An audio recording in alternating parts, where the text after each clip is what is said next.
Hello, this is a recruitment and retention training guide that is going to be utilized by all leaders and managers of our nonprofit organization.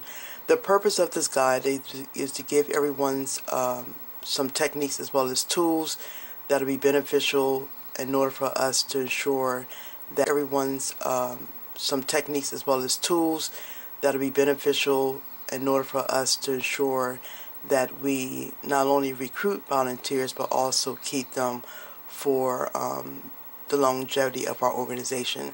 So the first thing we're going to go into is the recruitment and retention. Recruitment and retention is a common issue among nonprofit organizations, but it can be addressed at all levels. So this guide is going to provide key concepts in recruiting and retaining volunteers. There's three different areas that I want to go over. The first one is recruitment, and that is what motivates, what needs does the volunteer have, what opportunities do we have, and what messages.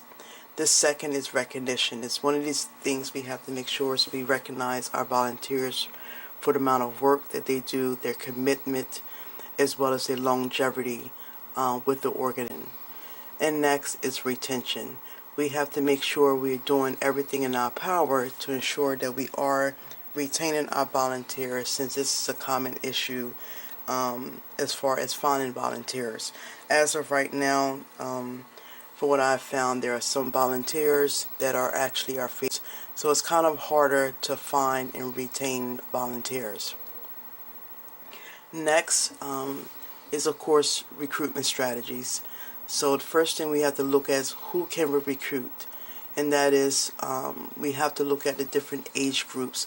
Right now, there's a lot of the baby boomers. That are doing recruiting, and that's primarily for educational purposes, whether they're doing something for study guides, whether they're doing something for education. But primarily the recruitment is actually we want to gear towards our and that is 35 plus. They are the ones who tend to have longevity, so we have to determine what can we do to recruit them. We have to make sure when we do look for these individuals, what areas are we going to go for. Some of them we can actually, their family members, their visitors, their friends. We can also look at partnerships that we have in the communities, as well as other business leaders, and I think that would be a beneficial for us going forward. Next, continuing on, is motivation. This is another key aspect. We have to make sure we continue to motivate our volunteers. What can we do to keep them sustaining their relationship with our organization? Some of them are doing it because it's a lifelong passion. They enjoy giving back towards the community. So we have to make sure that we continue to motivate them. As leaders, we have to do everything in our power to ensure that we're doing anything as far as influencing, giving them the tools that they need, giving them any training that they need. So we have to determine next is how and where we're going to recruit. We can do this easily. It's not hard to determine where we can go. Personal contact, different organizations, clubs, community events. When we have our different events throughout the community, we can hand out flyers and discuss to different individuals that we're seeking volunteers. Businesses, we can advertise there through the local government, whether it's social services, education, churches, whatever. Schools and community and colleges, as well as training programs for the public to get the word out that we're actually looking for volunteers. Marketing is another key aspect. Marketing is significantly kind of easier with the use of new technology that's going on. So I want to make sure we have a marketing plan. We can do radio PSAs. I think this is a really good avenue that we can take and utilize. So I want to make sure that some of our leaders as well as our managers are getting together and determine what is a good PSA we can come up with as far as our marketing plan. Local cable television, we can advertise on there. Definitely we need pamphlets and newsletters. We can have an open house where we can actually invite the community in social media is a very key aspect, whether it's Facebook, whether it's LinkedIn, whether it's YouTube, we can use that. And most definitely we need to have flyers.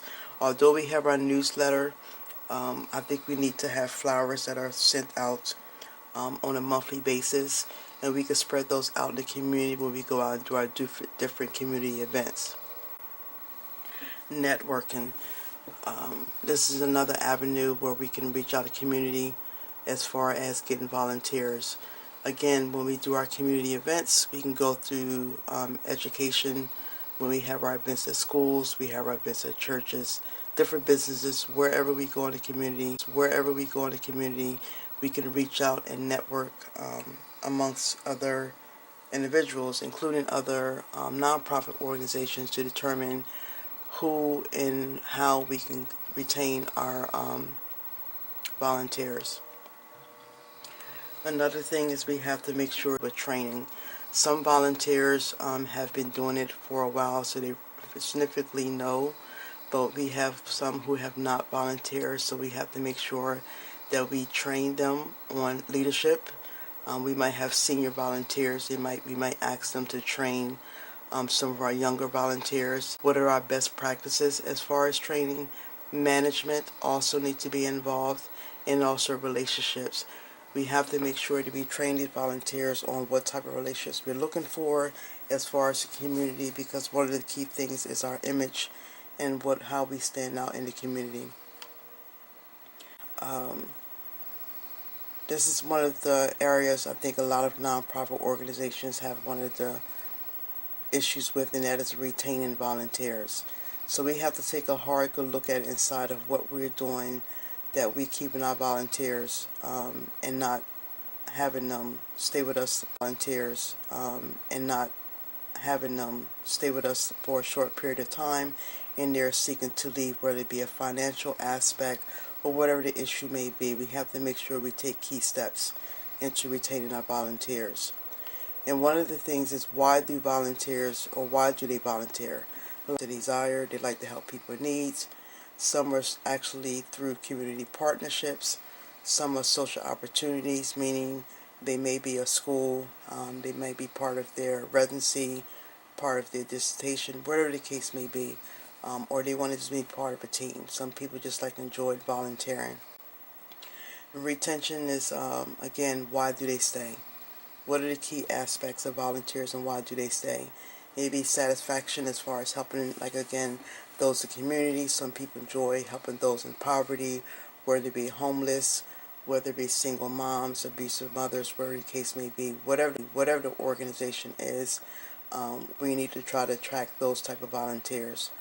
Pride in the organization, they are enthused as far as what our organization mission is about, what our vision, what we stand for, so they want to be a part of that. We might be highly recognized community, so therefore they want to be part of that team. And again, they are pursuing the passion of reaching out, being philanthropy work as far as helping individuals.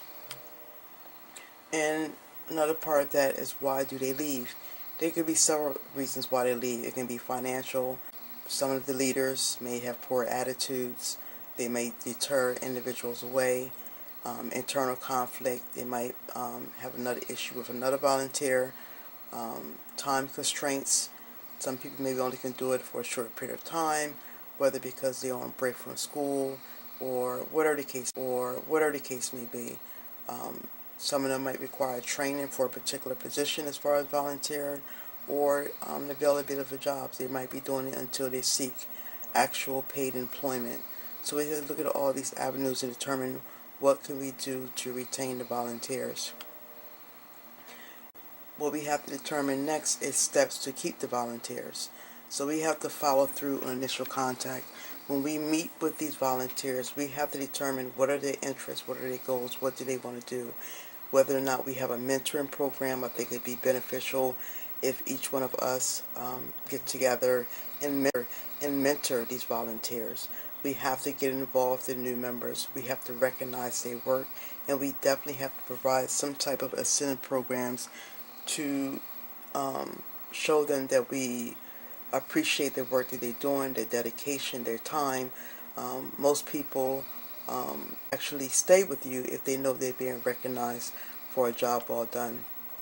Some of the incentives we can offer, again, there could be some type of awards. Whether we have some type of event in the community, we can recognize them on a public arena. We can give them some type of certificate or award for the work they've done. It can be a small incentive cash bonus. If we have some type of fundraiser, we might want to recognize them, give them some type of gift card. We might probably can do lunch. Whatever the type of incentives it is. It don't have to be large. It can be a small incentive. It's just something to recognize their work as far as what they have. We are appreciating the work that they have done for us overall. So collectively, I believe with all of these things we have reviewed thus far, we have to make sure that we are diligent in the steps we're doing to attract and retain our volunteers. And most importantly, we have to make sure that when we first initially meet with them, they are aware of our expectations, what we expect of them, what our organization is about, what we expect from them in the future, and how we foresee our organization going forward. So like I said, all of these things together are beneficial for our organization as a whole. There's going to be additional training and also pamphlets I'm going to hand out after this presentation. So I just want to give you guys a brief idea. And like I said, this would remain on site for all leaders and also managers. You guys can review. I'm definitely going to ask that you guys provide this to your team if you're a leader.